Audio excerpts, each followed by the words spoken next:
Hey hi, welcome to Omit podcast episode number 4. సుగుణ తన చూపులు గోపాల నుండి తిప్పుకోలేకపోతుంది. తన మ్యూజిక్లో ఏదో మ్యాజిక్ ఉంది. అది ఎంతలా అంటే ఆ ప్రభావం డైరెక్ట్గా తన గుండెకి హత్తుకునేలా ఉంది. గోపాల ప్రదర్శన అయిపోయాక సుగుణ తనకి తెలియకుండానే గోపాల వైపు నడవసాగింది. ఆయన వేణువుతో చేసిన గారడీలో మైమర్చిపోయింది.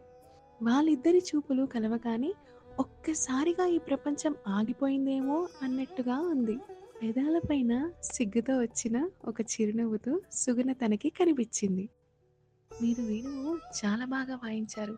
అదేంటో నాతో ఏవో మాటలు చెప్పాలని అనిపించేలా ఉంది అనంది సుగుణ. గోపాల అది విన్నాక నవ్వుతూ చాలా సంతోషంగా ఉంది మీరు చెప్తుంటే అని తనకి థ్యాంక్స్ చెప్తాడు. ఆ తర్వాత వాళ్ళిద్దరి కళ్ళల్లో ఏదో తెలియని నిశ్శబ్దం. మనసులో ఉన్న మాటలు పెదాలు దాటి బయటికి రావట్లేదు. సో ఇదండి ఇవాళ ఎపిసోడ్ నెంబర్ 4. ఆ తర్వాత ఏం జరిగిందో తెలియాలంటే ఎపిసోడ్ 5 దాకా వెయిట్ చేయడం తప్పదు. Till then stay tuned to Omit podcast signing of.